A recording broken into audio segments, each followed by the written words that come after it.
Hello, Barbies, Kens, theys, and thems. Welcome to Nicole Reacts, a show in which I, Nicole, react to online marketing gurus that I find, that other people help me find, and occasionally even who find me on the internet. My qualifications for marketing, snark, and commentary: I've owned a marketing company for 17 years. In that time, I've worked with hundreds of clients on marketing strategy and implementation. I also, in addition to the marketing company, own 2 co-working spaces, which I have to market to get people to come to. So I also have experience, marketing my own stuff too. And doing this a long time, I've seen a bunch of shifts and things.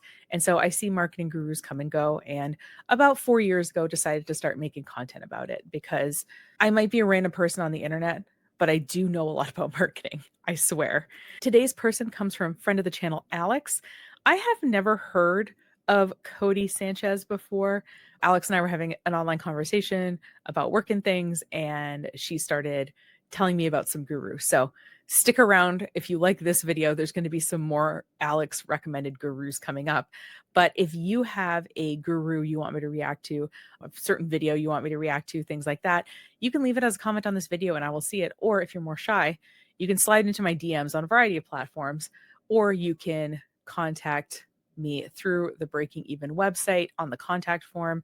Keep them coming. I could always use recommendations. Just when I think I've seen everybody, the universe reminds me through other people's suggestions that these gurus will just keep on coming. So today's person is Codie Sanchez, and I'd never heard of her, but like a lot of these gurus, if you go to her YouTube channel and scroll back in time, you'll see that she started with content that was a lot more specific.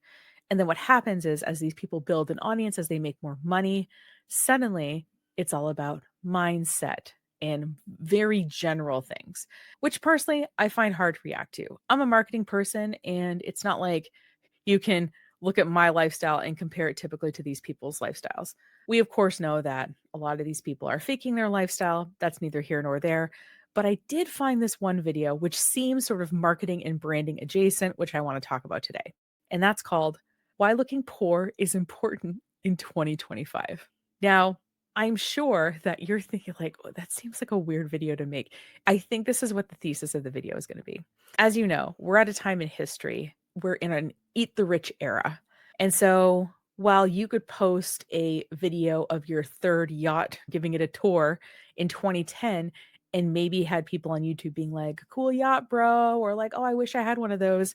Now, when people post content that is flaunting wealth, it feels completely tone deaf. And so what I think that she's going to do, because she's going to talk about how she's become so successful and how these limiting beliefs are like holding her back. What is she supposed to do online to be relatable? And that's how probably she's going to recommend sort of cosplaying as a normal person when you make content. I think that's what it's going to be about. Full disclosure, I haven't watched it yet, but that's just what I think it's going to be. So I don't think this video was meant for us. And by us, I mean just regular people watching this, but I think it'll be fun to watch anyway. So it's about 13 minutes. Let's get it started. I swear this is the opening shot of the video, okay? I'm not trying to do her dirty. I'm just trying to start it from the beginning. The rich have a secret. In my conversations with billionaires, top investors, and some of the best business owners I know, I've noticed something. You would never be able to tell they were rich just by looking at them. Do you want to grow your bank account or your ego? Well, here's 8 reasons why looking poor can actually make you more money. This edit feels very Marley Jax. If you haven't seen that video, if you watch any video on my channel, that one is wild. I did a live stream. I'll link it in the show notes if you want to go watch it. The editing style and the way that she's talking reminds me of Marley Jax. And so I'm going to go look into if she's affiliated with the same mastermind that Marley Jax is, because even the way this is edited feels very similar. And it makes me wonder if there's a connection there. For one, the anti-signal is the signal. What if, in fact, looking flashy and rich is actually making you lose money? Like, who do you trust more? This guy, no offense, kind of, or this guy? This is called the anti-signal, and it's backed by data. A survey published in the Journal of Consumer Research showed that people who conspicuously consumed luxury goods were perceived as less trustworthy compared to those who kept a low profile. So, like, keep your Rolex pictures to yourself, boys. Take Warren Buffett, for example. He still lives in the same modest house he bought in 1958 and drives a Cadillac, not a Lambo, but he's got way more dollars. His wealth doesn't announce itself. It just is proven. There's this whole movement that's been going on TikTok for at least a year that I've noticed, which is this sort of like wealth whispers, quiet luxury, certain brand names that only rich people know about so that it looks like they're wearing a black t-shirt to us regular people, but other rich people know that it's from this company and it's like $400 or something. I think there's some of that maybe in here, but oh my God, an actual mic drop. And that's how you Jeez. build trust. At Contrarian Thinking, we have a set of values called the Contrarian Creed that we discuss every meeting. And one of my favorites is, how do you have a meeting where you have time to discuss 13 different creeds and also like maybe get some other agenda items done? This must be a really long meeting. show me your results, not your intentions. No one who deserves your respect cares what labels you wear. They care about your results. Buffett owns a massive public firm. But like talking about your results is sort of indirectly talking about your money, right? Me saying like, "Oh, this is a, really expensive sweater." I don't feel like that feels very different than being like my seven-figure company. Just in one case it's something that I'm wearing and in this other case it's a business thing. But I still think that humble bragging about the business still feels gross and makes the business feel less trustworthy. Just my own opinion, but He has to show and discuss his results year in and year out, and everybody sees if he makes or loses money. Real wealth doesn't brag, it just shows results. Actually, I thought of something. A Casio watch challenge. Here's the idea. I've always wanted an excuse to wear one of those Casio calculator watches. Have you seen this bad boy? Introducing the Multicron 20-function calculator watch. then just buy one then. Like if you really want to do something and you are very financially successful, why not just do it? People aren't going to care. I'm going to give away one in the comments to one of you who either tells me the funniest joke about money or tells me the coolest way to save. Hold on, I got to go back and see that hashtag. Casio calculator watches in January. The hashtag. How many characters is that? Editing Nicole will put in how many characters that is. Yeah, that's going to take up like half of your tweet or whatever, but okay. Or tells me the coolest way to save money. Hey guys, editing Nicole. So 30 characters for that hashtag, which would take up a fair bit of real estate, but I searched that hashtag that she put across social media, every site I could think of, and I could not even find it used even one time. So I thought you'd appreciate knowing that. All right, back to the video. I'll pick one of you. And then to show we are frugal, I'm going to wear one with you for the entire month of January. It'll just be you and me and our Casio calculators, baby. This is not that, by the way. This is. We'll have to go look at her content and see if she's wearing a Casio calculator watch. Oh, wait, it's February. Well, you know what? That means January has gone by, so we should see some content with her Casio watch in it. Not a good purchase. This is an expensive purchase right now. So we're not talking about that. We're not talking about it, but I'm going to put it on screen and point at it for 10 seconds. Okay. Number 2, act your stage. Some say act your age. Dave Ramsey says, act your freaking wage. I say act your stage. I break earnings into 4 categories. First, we've got emerging, less than $100,000 in income. You're just starting out. You need to be obsessed or you'll never win. This requires. The reason apparently that if you're watching this, you don't make over $100,000 is that you're not obsessed. Just that's what this person thinks. For real. We're going to look into her background too. You know what? I better start a list. All of you. 2, learning, less than $1 million in income. You are getting your first wins. It will require most of you plus an A+ team. If you're happy here, stay. If not, next stage requires more. 3, growing, less than $10 million in income. You are now 0.4% who hit 8 figures. It will require a lot from you, plus an A+ team that is also obsessed. 4, empire, less than $100 million in income. You are the 0.000% at 9 figures. It will require much thought and strategy from you, plus a top tier team, but maybe not all of your time because you're going to have a team. So know your stage, make peace with it. Oprah also has a great quote. She says, do what you have to do until you can do what you want to do. This is often what real wealth requires when you're starting from scratch. Do you think you're doing what it takes or are you doing what you want? Be honest with yourself. Truth plus sacrifices equals progress. So act your stage. I'm a little bit confused by both the premise and the advice. So there's an adage, they say that you should dress for the job you want, not the job you have. And it's this idea that you should be more organized, more put together, more professional than maybe where you're at in your company. And the idea is that the higher ups are going to see and they're going to eventually promote you into a higher position because you look like you're already in that role anyway. You look like you're ready for it. So she's saying act your stage. So should I be acting like the stage I'm currently at that base level where I don't want it bad enough, and that's why I'm not making over $100,000 a year of income? Or should I be acting like the next stage up, right? So that like I'm sort of putting myself in that position so other people can see me that way and I can get more opportunities and move up to that second stage. The other adage I want to bring up here is starting at third base but thinking you hit a triple.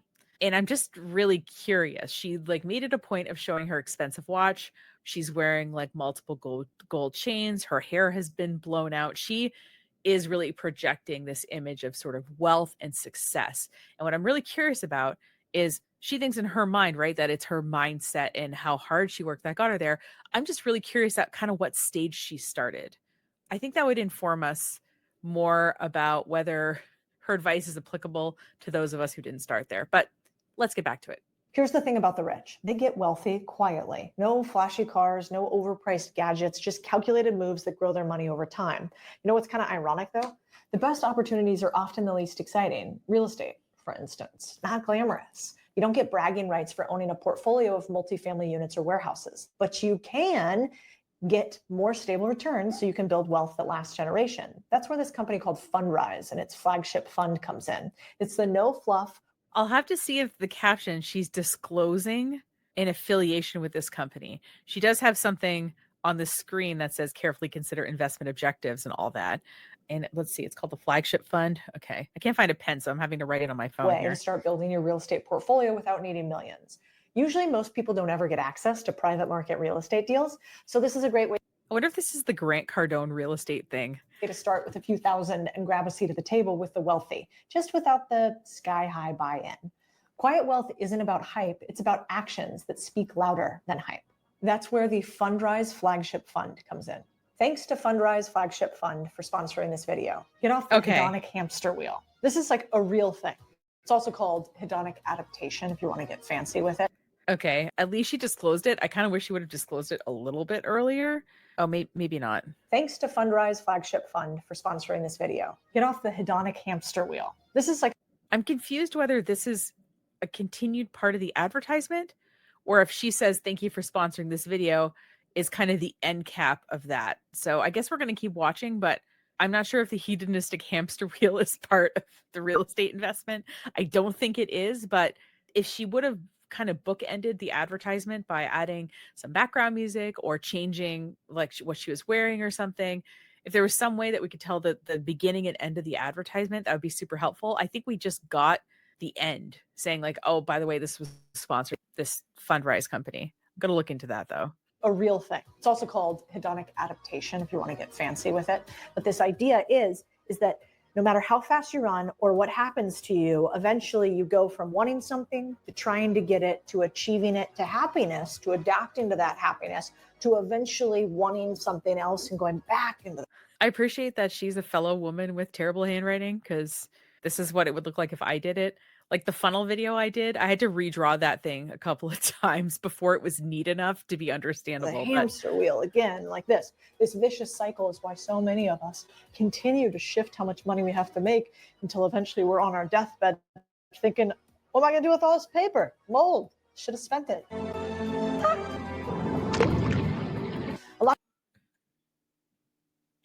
Appreciate the clip of the old lady at the Titanic throwing her diamond necklace into the ocean. I always thought that was such an incredible waste. It was like, oh, there's this piece of jewelry that's worth so much money. And I'm thinking like, wow, like you could sell it and help so many people, but nope. It's more romantic to just throw it in the ocean. A lot of people talk about it like a treadmill like this because human emotion, it turns out you can't really stay at the peaks or the troughs. Even like people with psychological disorders, for instance, can't. And so this like extreme high, extreme low. Even people with psychological disorders can't stay at the highs and the lows. I mean, I feel like people that have psychological disorders probably have some issues regulating their moods. So that makes sense to me, but that's kind of a weird line. Balances out over time, kind of like a treadmill. You know, I love Albert Einstein's line on this. He said, it's balances out like a treadmill. The script is really odd. A common modest life brings more happiness than the pursuit of success combined with constant restlessness. You just showed us a pyramid where elite people are going to reach $100 million, and only the people who like want it the most and work the hardest are going to get there. And then you're like, but people who live modestly are happiest. So like, what is it? Which one of them is it? So chill and enjoy it. Data actually backs this up, which is interesting. Research has found that once you have covered the essentials in life, food, shelter, healthcare, having more money does not do much to change your happiness, especially after $500,000 a year. You have to realize that money will not solve everything. It'll solve a ton when you're poor, though. Get off the treadmill. Deciding that you don't need to compete with those around you will bring you far more happiness than a new Lambo to post on your Instagram ever will. And believe me, I have to say the same thing to myself. Even once you've made your first million, 10 million, 100 million bucks, you just keep looking at the guy in front of you. Protect the house. Whenever I have more money, I try to rewire my mind from asking, how can I spend this? We do it subconsciously, even if we don't realize it. And instead, I say, how can I invest this? The two almost mean the same thing, but the purpose is different. I love how the side camera kind of moves along with her. Like it's supposed to, I think, feel like a relatable angle. She has this one camera that's head on, like I have here, and then she has this second camera on the side that's like kind of moving along with her. It's almost like someone's holding it and she's like having a conversation with a friend or something. I think it's an interesting effect. You spend for a turn, you invest for a return. Here's one of my definitions of rich: having assets that can help you actively earn on your behalf. You don't have to work, your money's working for you. See if you can rewire your psychology. Instead of treating yourself with a purchase, can you treat yourself to an investment? Not just in finance, but in your education, in your relationships. Think about, can I put pennies in those bank accounts instead? You should always be. How do you invest in a relationship financially? I mean, I get like investing time, right? Spending time with somebody you care about, being thoughtful, checking in with them, things like that.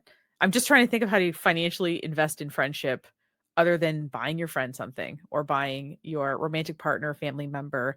I just don't know what that means as it relates to people, I guess. Asking yourself, if this dollar, I spend it, will it bring back more friends with it? Both personally and in business, that's a pretty good question to ask. Sam Walton famously said, every time Walmart spends $1 foolishly, comes right out of our customers' pockets. Every time we save them $1, that puts us one more step ahead of the competition, which is where we always plan to be. That's one of the largest corporations on earth that thinks that way, with a multi-time billionaire. If they can think that granularly and intentionally about how they're spending $1. Yeah, I don't think that Walmart is looking at their money dollar by dollar anymore. And if they made decisions that kept finances in mind, for example, they wouldn't have gotten rid of the DEI initiatives. You know what I mean? Every one of us. I like to gamify just about everything I do. So I use the Streaks app to actually follow through on what I'm doing. Okay, I think this is another ad, but again, she should say that it's an ad and she should somehow do something auditorily or visually to signify that this is an ad. Typically, I use it for working out, but I also added here, save $10 and make it at home. Each day, is there something that I made at home? Each day, is there something that I saved some cash on? I'm just like getting that little baby muscle going. I'm sore, but like that's the idea. So that when it comes to saving money, I get this like dopamine reward too of pressing that same exact thing, just like I would. The dopamine reward for on Instagram pulls up. Okay, I mean, a few years ago, I had this idea for an app because, of course, I'm a millennial and could have an idea for an app. And the working title of it was 100 Better Decisions. So, like, let's say you were out with your friends and you had a margarita, and then this waitress comes back. And in your mind, you know that if you have a second margarita, you're going to be hungover the next day or whatever because tequila, right? So you decide, you know what? I'm just going to stick to one margarita. And then you would log that you had one margarita, right? But you decided not to get a second one. So that was a better decision. I thought that by tracking every time that you were presented an opportunity and you made a better decision, that you would track it and you would be able to categorize these into whether it was health or whether it was fitness or whether it was financial or whatever, that you could see over time, like which better decisions you were making, like what categories you were making better decisions in, what maybe you needed help with. So that was like the general idea, but I did not have the bandwidth or whatever to do it. I'm just curious if it somehow spits out at the end of every month or something. Okay, like you saved $100 because you saved $10 10 times. And on your typical month, though, you do it 15 times and not 10. So I'm just wondering, like, over time, how this is tracked because the interface looks really simple, to be honest with you. I had grander ideas for my interface. Again, to be clear, I don't get credit for having the idea. I didn't do anything with it, but I think my idea is better. The ad and I want to buy it. By the way, if you haven't subscribed yet, I think you should. Okay, she didn't disclose at all that that was an ad. She's like, oh, I just used this. So we'll look in the show notes. But that seemed like, I don't know, not the best app in the world to me. Hey guys, editing Nicole. This app was developed by a company called crunchybagel.com. This app called Streaks actually won a design award in 2016. So I feel like a pompous asshole for not liking its design. But anyway, it appears to be owned by two guys. I looked up each of their names with Codie Sanchez. They don't seem connected. At least there doesn't seem to be shared content with one of them referencing the other. So it could just be that she likes the app. I wish she would have just been clear, though, that this is hashtag not sponsored, because it wasn't in the video description at all as a link.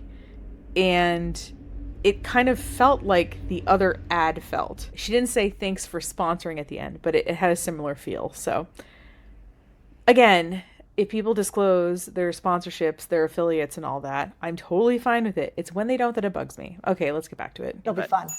Strive for what I call stealth wealth. First, you need to know what you're actually going after. Let's set something straight. Wealth is about becoming so sovereign, you can say no to anything, anyone, anytime, anywhere. So see this chart? Pretty simple stuff. Essentially, the supply and demand of telling people to beat it.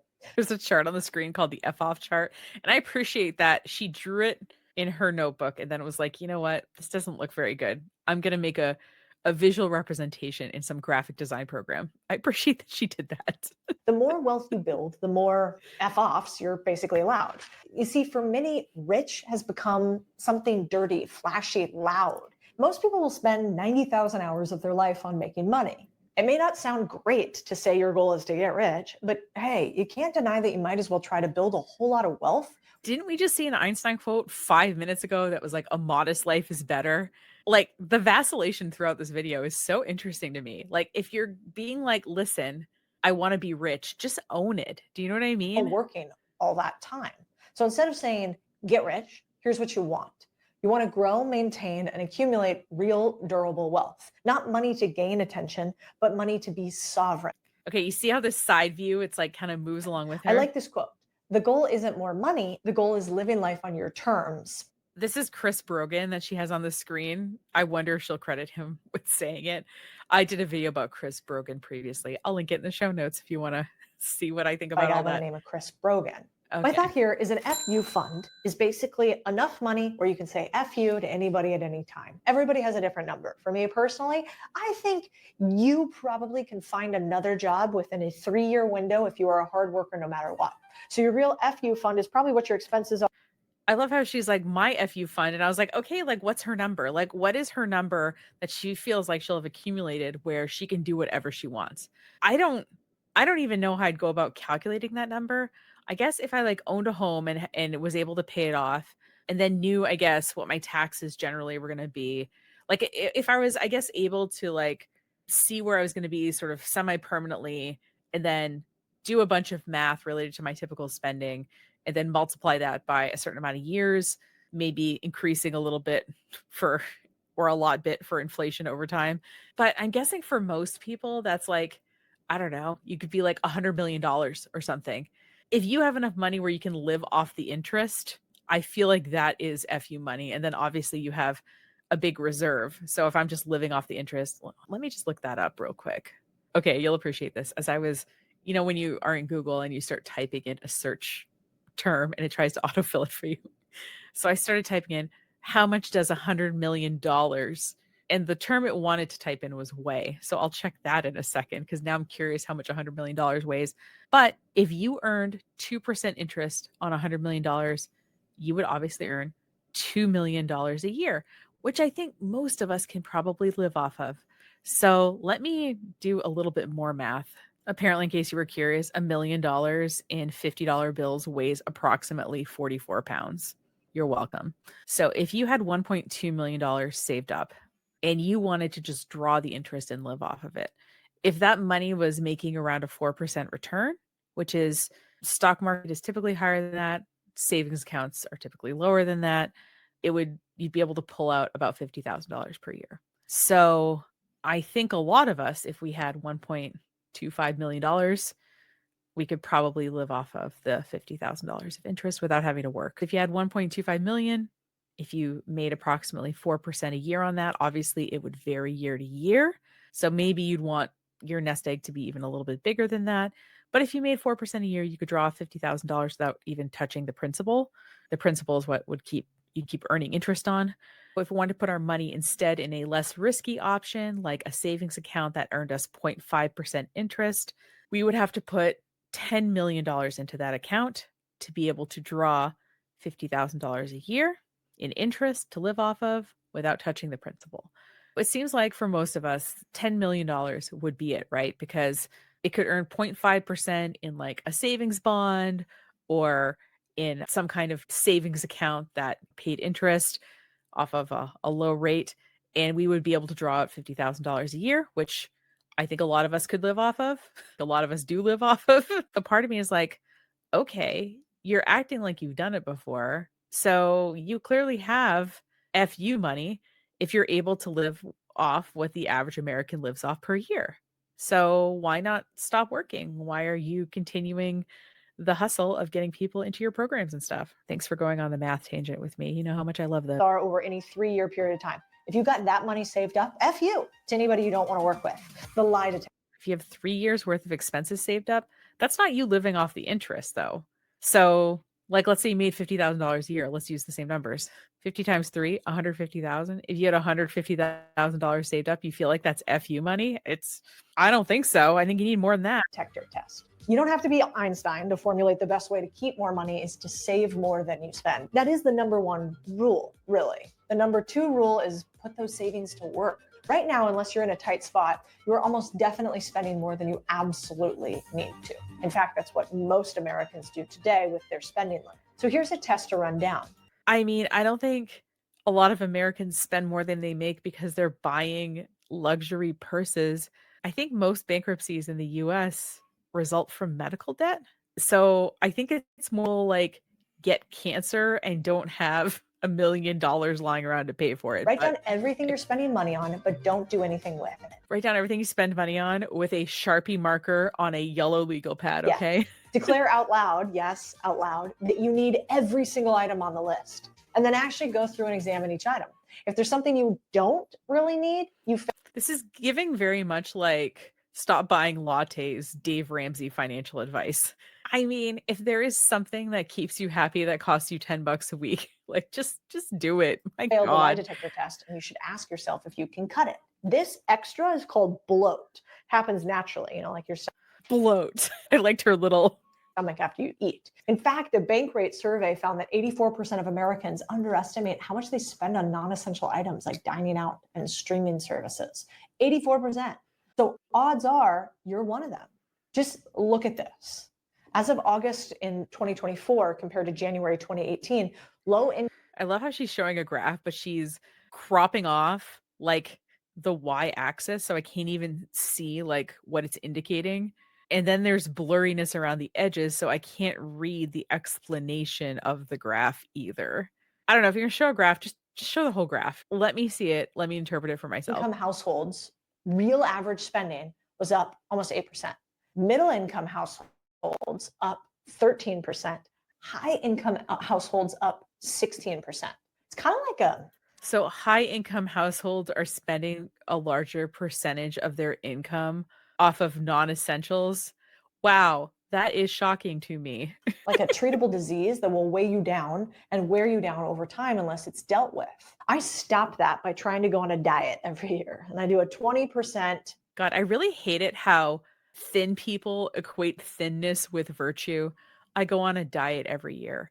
I mean, do you really need to? You have nice arm muscles. You clearly like go to the gym and work out. Are us like overweight people just lazy? Come on. You know better. We know a lot more, right, about body composition these days than we ever have. And yet to virtue signal how like disciplined we are, we're still alluding to thinness. Really? Last. Here's how it works. Come up with a number. I said 20%, but I ended up actually hitting 16% this year. So let's say my monthly expenses were $6K. So that's $960 less we spend monthly now if I'm cutting 20%, which equals $11,500 a year in savings. That adds up.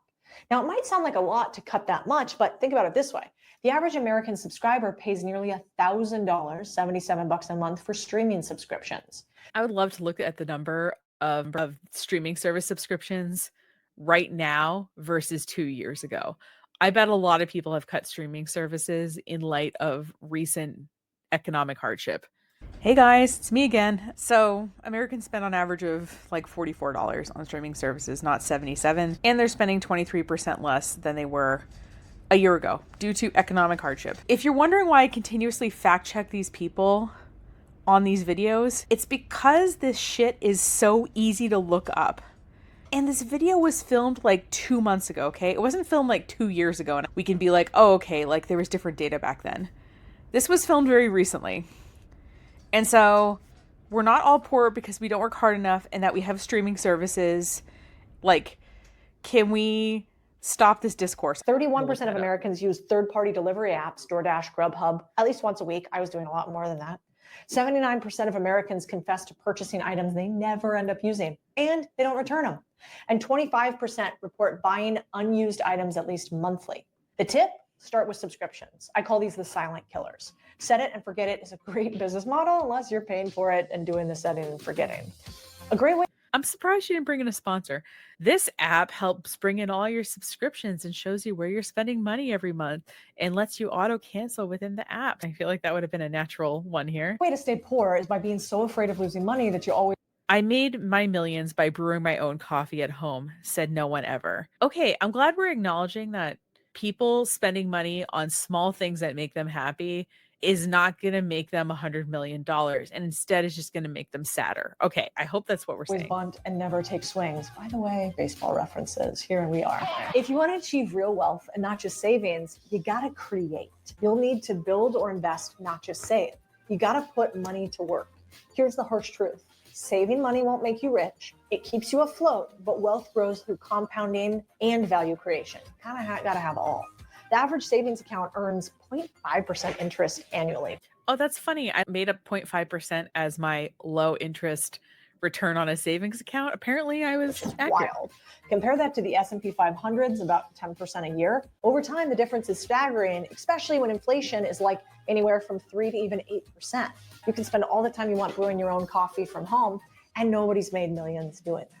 Widen your wealth aperture. The most powerful tool for building wealth is your mindset. Sounds cheesy. What did I say at the beginning of this video? It's always about your mindset. You're not poor because you were born into difficult economic circumstances. You're not poor because you live in a country that prioritizes billionaires over the average American. You're not poor because minimum wage and wages in general haven't kept up with inflation and growing costs of base things like health insurance and rent. None of those things are true. It's your mindset. It's not these systematic issues, right? I meant to say systemic here. I've been having some cognitive stuff going on where I say a word that's different than I meant it. I did it a few other times in the video, but this one was really obvious to me, so I wanted to correct it. And if anybody knows cognitively what starts going on in your mid-40s when you start mixing up words, please let me know in the comments so that I can do something about it. Because we get healthcare through the YouTube comment section here in the United States. Except it's true. Treat it like a camera lens. Widen your aperture to see opportunities, and then you focus down once you understand a little bit more and are ready to execute. I love how she mentioned the aperture and then the camera person tried to show it, but then it just did this weird autofocus thing as it like zoomed in on her very suddenly. Like, what's a way to do this? It's not so touchy-feely. Find 5 people who make more than you and try to meet with them regularly. I'm not saying billionaires. They don't even have to be millionaires. I'm not saying these mentors will be with you for the rest of your life, but people who make significantly more than you, who can help widen your aperture just by you trying to meet with them once a month. Okay, so they're meeting with you once a month. What are they getting out of this? So I'm just contacting someone and being like, hello, business person, you make a lot more money than I do. Can I take you out to lunch once a month and just spend time with you and absorb your wealth through our shared interaction across the dining table? What's the value proposition here? Like, how are these people going to want to spend time with me? Another way to think about it, how do you cook a brisket? Low and slow. Same thing with wealth. It's not coupon clipping and savings accounts that will make you a millionaire. It's learning the language of money from those in the arena. And you're going to get that just by surface area expansion. And by the way, we have a killer newsletter coming out about a bunch of billionaires who all started from stealth wealth and my favorite secrets I learned from them. You should click here. The truth of the matter is, most people. So she has 5 at least millionaires, but probably more people that she spends time with every month. And that's what's made her financially successful. It's kind of what she's implying here, right? Go trying to look wealthy instead of living cash poor to become wealthy. Most people play status games to get things other people have that you're not even sure you really want. You're not going to be that because you know that just because you look poor doesn't mean you don't got a big. Does she look poor though? She looks like she has hair extensions. She looks like she has eyelashes. She looks like she's got Botox. And I'm not saying that judgmentally, but like, you see how I have wrinkles right here? She doesn't have any wrinkles. Okay. And I'm guessing we're a similar age. So she's acting like she thinks she looks poor right now. Like, no, you look like you make way more money than I do. Oh, okay. She's walking on a stage. We're going to go investigate this person. All right. On my list here, I have, does she wear a Casio watch in January? Gonna go to her Instagram. We are going to scroll and we're going to see if we can't see her wrist anywhere. Casio watch. Oh, maybe here. Hold on. I'm going to keep the audio off. That doesn't look like a Casio watch. That looks like the watch she was wearing in the video, not a Casio calculator watch. Wait, when was this posted? 2 days ago. Okay, geez Louise. Okay, she's posted all this content within 2 days. All right, let me scroll. I'm still looking for a Casio watch. I'm trying to look for stuff where she's not like speaking in front of audience because those could be pictures that were taken, previously at like an event or something. I just want to show me your wrist. Okay, Lewis Howes. I always forget, Diary of a CEO guy. I always forget what his name is. Hold on. This looks playing it cool on Good Morning America 3 weeks ago. No Casio watch in sight. So she said she was going to rock a Casio watch all of January. January was 3 weeks ago. Are we so fat these days? Because we all can't afford weight loss shots, probably. Let's see. Oh, hold on. This was 4 weeks ago, and she's still wearing that gold watch. But I don't know if this was taken 4 weeks ago, but it was posted 4 weeks ago. Oh, choosing your hard. Oh my God. Ugh. This was 4 weeks ago too. She's still wearing her gold watch. All right. So I think we've debunked the fact that she was going to wear a Casio calculator watch all of January. I don't see any evidence of her doing that. So that was totally a throwaway thing that she said. On to the next thing. Her background. Has she earned this money in a legitimate way? Kind of what's her background? And then we can look at her own website, right? But obviously she has what she wants to say about herself on there. I was looking for a third-party website. There's no Wikipedia. So going back in her work history, it looks like in 2007 to 2008, she was a reporter. And then it looks like she EFT consultant and distribution specialist at Vanguard. And then she moves on to Goldman Sachs, director of institutional sales at State Street, worked in Latin America and with US Fortune 500 companies, head of Latin American investments for First Trust from 2014 to 2019.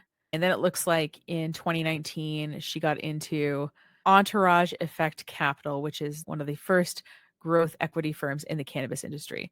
So I feel like if you're managing these private funds and stuff, yeah, you're making bank. It looks like she started her contrarian thinking platform. And in 2021, she was a co-founder of Unconventional Acquisitions. Looks like she got her MBA at Georgetown. All right, so she didn't necessarily come from wealth, but it looks like she got into private equity and made an approximate 10-year career there. She's had a legitimate career in private equity, and you can feel how you want about private equity in general, but she does have the work experience and it looks like the education to back up what she's doing. So background, she didn't necessarily come from wealth. I don't see that. And she earned her money. So respect there. The next thing I want to look into is her connection with Fundrise. And in terms of Fundrise, I'll link to their Wikipedia listing. I don't see her name listed as one of the founders or as a key person. But what is interesting is I do see that she made a LinkedIn post, which I'll share here. And she talks about options of investing your money and mentions Fundrise specifically and links to it. And her The link is fundrise.com/CT. So let's go there. So when I go here, you can't see the URL, but I'll put it on the screen. You see it says, campaigns, influencer, Codie Sanchez in the actual URL. So she's getting some kind of kickback. But what annoys me is there is absolutely no indication of that in this LinkedIn post. There's no affiliate, sponsored post, nothing like that. This was posted 3 months ago. So she's connected in that she's an affiliate, but it sounds like she's talking about this places and not disclosing that she's an affiliate, which I think is gross, as you know. I thought I'd pause the video. A rare moments, folks. We've got both cats on the desk. Both cats are on the desk. Oh my God, you guys. Hold on. You're so cute. First time that's ever happened while I was filming. But on to the other thing we're going to look up. Oh, we're all poor because we're all wasting money on subscription services, right? How true is that? Let's take a look. Anecdotally, you probably know this, but basically, there is a trend in decreasing subscription services. Why? Oh, because cost of living impact, market saturation, price increases, and switching to fast channels, free ad supported streaming. So, AKA YouTube. So, no, we're not all poor because we're buying Netflix and Hulu, because we've already cut those starting back in 2022 and 2023, even. And finally, I wanted to look into the connection between Codie Sanchez and Marley Jacks and see if there was one and see if they're in that same mastermind that I think Russell Brunson runs. I know, I'm almost done, okay? Okay, are you done? Reach sufficient cuddle levels? Okay. It does appear that Marley Jacks and Codie Sanchez are connected. One of her favorite entrepreneurs. And I am so curious. So then I looked up Codie Sanchez and Russell Brunson, and it looks like he's featured her on his channels. And I know that Marley Jacks is connected with Russell Brunson. So I'm wondering if these people are all connected together, even if behind the scenes. All right. So that was everything I wanted to look into. In short, I think that Codie Sanchez knows what she's talking about when it comes to investing. That said, if you had a salary of private equity for 10 years, you probably would also have money that you could have invested in real estate or cannabis or elsewhere to generate you passive income. And I just want to say, from a fellow poor, I don't think that you're poor because you don't have a good mindset or you don't work hard enough or you spend money on Netflix or coffees at a coffee shop or anything like that. I think that there's these real system ways that make it difficult for people to reach that level of wealth. If you want to go into private equity, I think that would be a good place to start. Anyway, I really thought it was interesting that in this video, she talks about sort of presenting yourself as poor, but her whole setup, from the way she was dressed to her background to the way the video is edited, was not at all poor and relatable. And I think that we're going to increasingly see these influencers pivot to this kind of content because the sort of showy wealth stuff isn't going to work for them anymore as we go more and more into a depression in the United States. So that's just my prediction. But I think it's funny that she said like how to look poor and her thumbnail kind of looked a certain way. I'll put it on the screen now in contrast with how she was actually presenting in the video. This is so interesting, this rich people cosplaying as poor thing. When I found out that Marie Antoinette had a whole ass like farm village set up and she would just go there and pretend to be poor as like a pastime. Makes me wonder what these people are going to do in the age of social media once things start getting even more real than they are. If you like this content, please consider subscribing, liking the video, leaving a comment, sharing it with a friend. All that kind of helps people find my content. As you see, it's a small channel over here.